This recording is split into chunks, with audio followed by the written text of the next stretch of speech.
Hi there VC, it's Steve Whitty here. It's Sunday, it's time for another video. Um, yes, been quiet this week. Yes, um, I decided after doing all those videos last week I was a bit VC'd out, so I've not done any videos this week until today, and I haven't really watched anything, so I'm going to spend today catching up as well and replying to comments as well. I do appreciate the fact that people have been watching and leaving comments. The week has been on the whole a good week. We had a Zoom meeting, myself, James Griffiths, John Bellamy, John Downing, 6-inch pianist, who else? Headley, and Graham, Crackling Vinyl. So it was a really enjoyable 2 hours actually. You know, just couple of a beer or so, and just talking music on Zoom. And it's the first time I'd ever used Zoom, so it's certainly if you've not, it's certainly something to consider. If you want to get in touch with some of the people in the VC, I think we're looking to do another meet up in a couple of weeks' time, I think. So the week itself, take the good bits out, has actually been quite. Well, I'm just to say it's been a bit shitty, to be honest. Apologies for that phrase.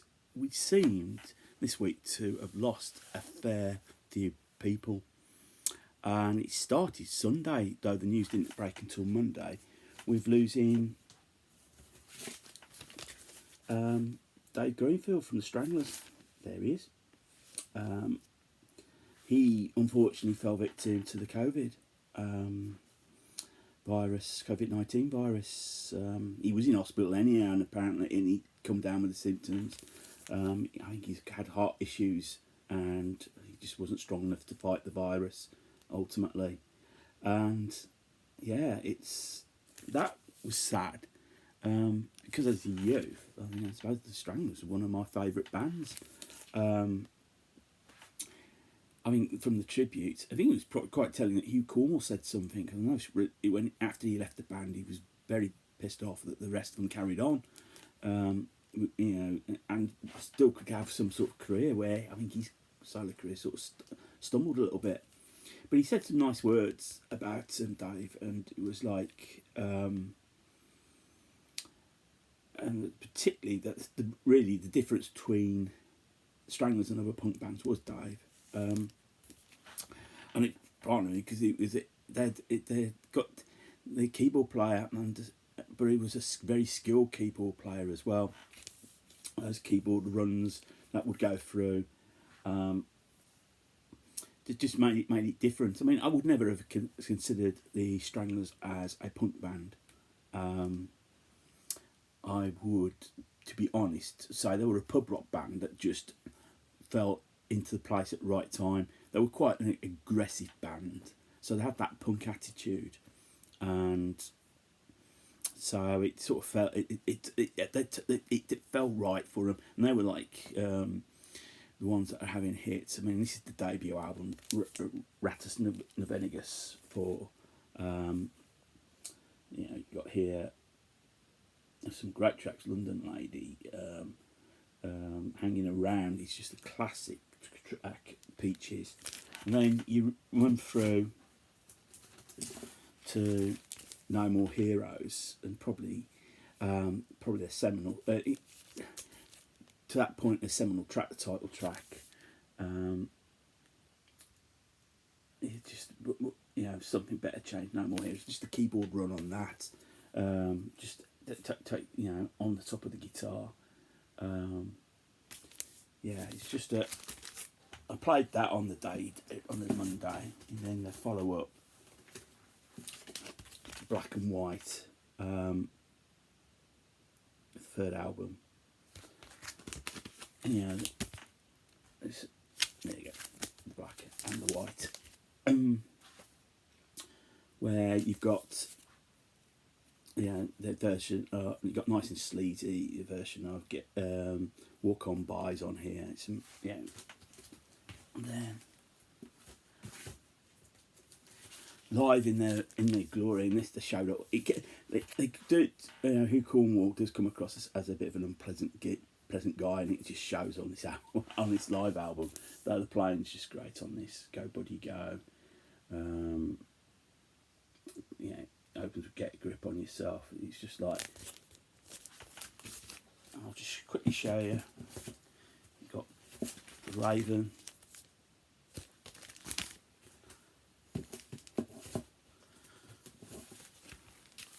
The Men in Black. This is probably maybe their prog album in a way. And I think obviously Dave was I get a feeling he was very influenced by all that.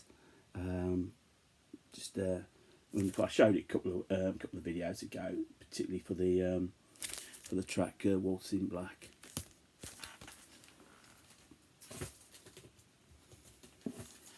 The Folly, the album which had their biggest hit, Golden Brown, they put the harpsichord into that. It was a number 2 hit single for them. I was a total surprise. Career-wise, they weren't selling any singles at all.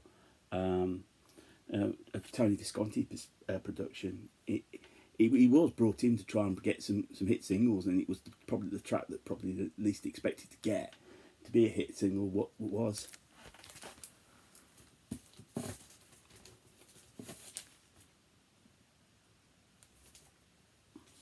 I don't know which order these come in. Well, I'll just show them anyhow. It's got Feline, and then all Sculpture. And I think the final Stranglers album is Dreamtime. And this song got played a lot on Six Music, Always the Sun. It's a very reflective song. And I suppose it's sort of thing that you would... at times like this, you have a song like that that's quite reflective. The only album I've got haven't got the classic period is 10, which was the final album that featured Hugh Cornwall, and there's a live album as well. So that was like Monday, and you thought, how was a punch in the gut? Wednesday morning came through the news that Millie Small died. Now, I'll show you My Boy Lollipop, which was really our only hit single.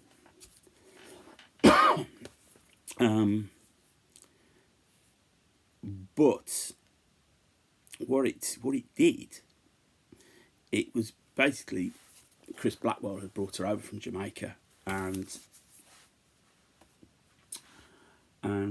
sort of was trying, with the aim of making her a major star.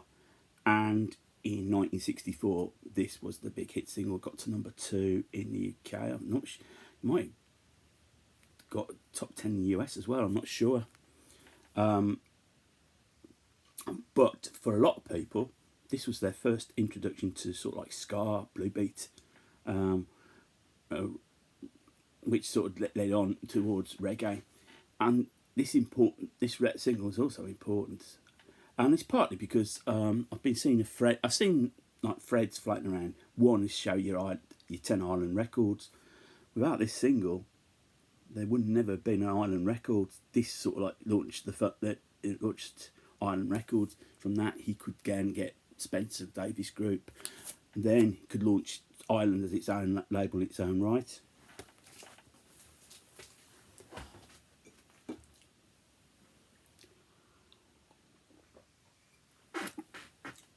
So Millie Small's importance should not be underestimated, and I think there was a lot of affection shown.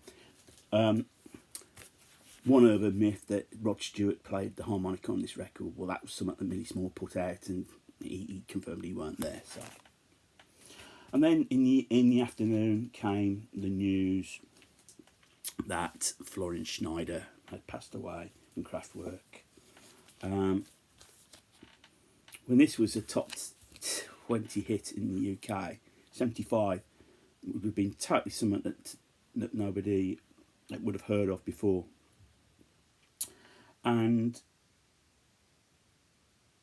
it was goes to show that really their first bit of UK television wasn't appearing on Top of the Pops, which would have been the dumb thing at the time. They appeared on a program called Tomorrow's World, which was, and you'll see the videos on YouTube, and it's basically Tomorrow's World was a science fiction product, sort of highlighting things that could bring it in the future. Something like this was shown on there when they launched, and like very popular program on a Thursday evening. Yeah, and they had a little snippet on that, and Autobahn was played there. Just a wonderful, so different. Obviously, you only had the 3-minute single, which I've got somewhere, and then you've got the whole album version. Then there's tracks on the other side.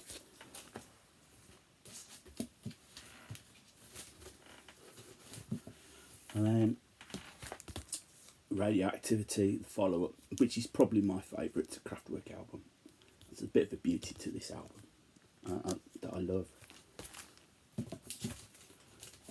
Trans-Europe Express, which BBC Six Music played on in the whole on Thursday, and then interspersed with lots of people, listeners' comments and sort of interviews with people that were influenced by Kraftwerk. Again, wonderful album. Europe Endless is just a haunting, beautiful song. Obviously Trans-Europe Express as well. At the point, they were being an influence on Bowie, and on the song Trans-Europe Express, they sort of replayed the compliment by mentioning Bowie and Iggy Pop. And then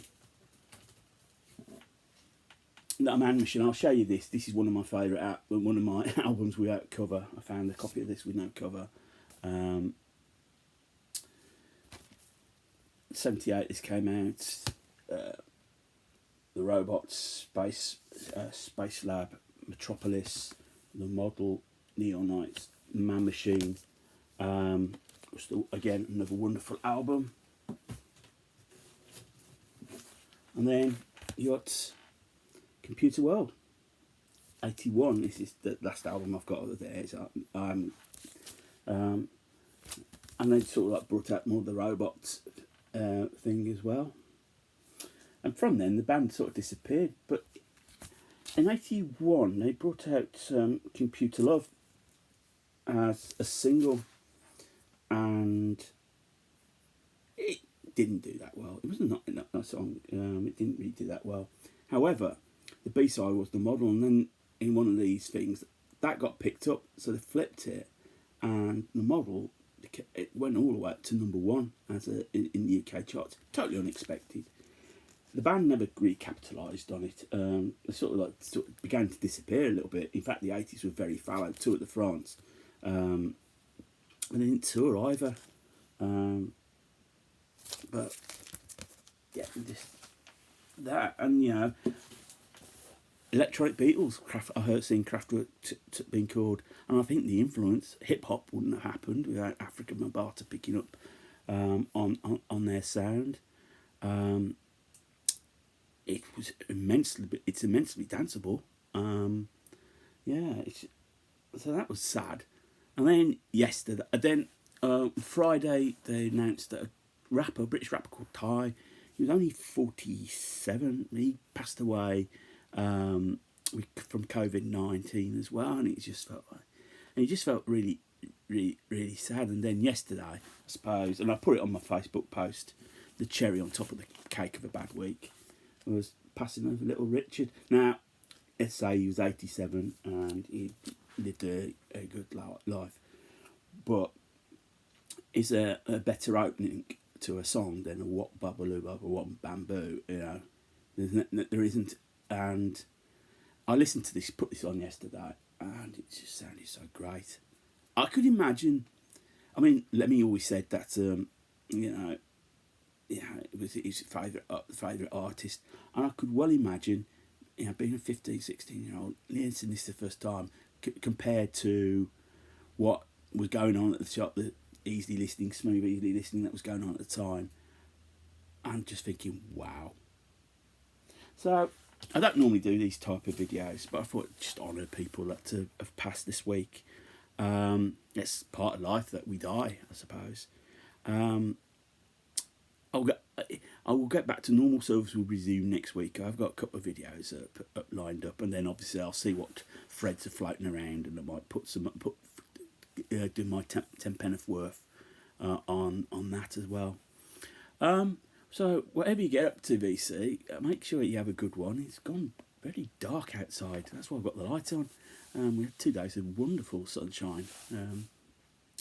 So again, VC, look after yourselves. Oh, sorry, just doing my housekeeping. If you're new to the channel, you like what you see, click on the subscribe button. Always the more the merrier. Thumbs up, thumbs down. Love the interaction. Feel free to comment. I will get back to you, and I will spend today actually catching up on comments that I'm a bit behind on. And likewise, I'll be starting watching some videos as well. See what new threads are floating around. So VC, whatever you get up to today, take care of yourselves. Keep spinning. More importantly, keep on smiling.